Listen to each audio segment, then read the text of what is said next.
Une étoile jaune sur leur veste, Gilad Erdan et son équipe, dans un geste symbolique particulièrement chargé, dénoncent à l'Assemblée générale de l'ONU l'incapacité du Conseil de sécurité à condamner les massacres perpétrés par le Hamas. Certains États membres n'ont rien appris au cours des 80 dernières années. Certains d'entre vous ont oublié pourquoi cet organisme a été créé. Je vous rappellerai donc à partir de ce jour, chaque fois que vous me regarderez, vous vous souviendrez de ce que signifie rester silencieux face au mal. Tout comme mes grands-parents et les grands-parents de millions de juifs, désormais mon équipe et moi porterons l'étoile jaune. Face à l'ambassadeur israélien aux Nations Unies, un conseil de sécurité profondément divisé sur la guerre qui oppose Israël et le Hamas, avec 4 projets de résolution rejetés.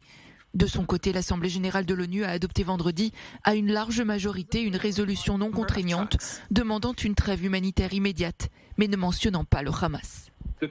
Le siège actuel imposé à Gaza est une punition collective. Les services de base s'effondrent, les médicaments s'épuisent, la nourriture, l'eau, le carburant s'épuisent. Les rues de Gaza commencent à être inondées par les eaux usées, ce qui entraînera très bientôt un risque sanitaire considérable. Personne ne devrait justifier le meurtre de notre peuple. Appeler à la fin de cette attaque contre une nation entière. Arrêter les massacres en Cisjordanie perpétrés par les colons et les forces d'occupation ainsi que les déplacements forcés qui y sont en cours. De nombreux appels au cessez-le-feu que n'ont accompagné aucune mention du Hamas, qualifié par Gilad Erdan d'infamie. Pour l'ambassadeur d'Israël aux Nations Unies, cette guerre n'est pas celle des Palestiniens, mais celle menée par la République islamique d'Iran. À sa tête, le guide suprême Ali Khamenei, comparé par Gilad Erdan à Adolf Hitler.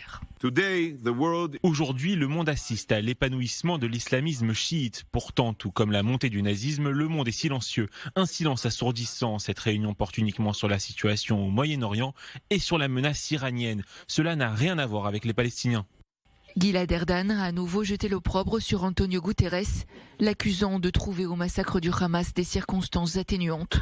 Pour l'ambassadeur israélien, l'ONU n'est pas à la hauteur de sa responsabilité face à l'explosion de l'antisémitisme.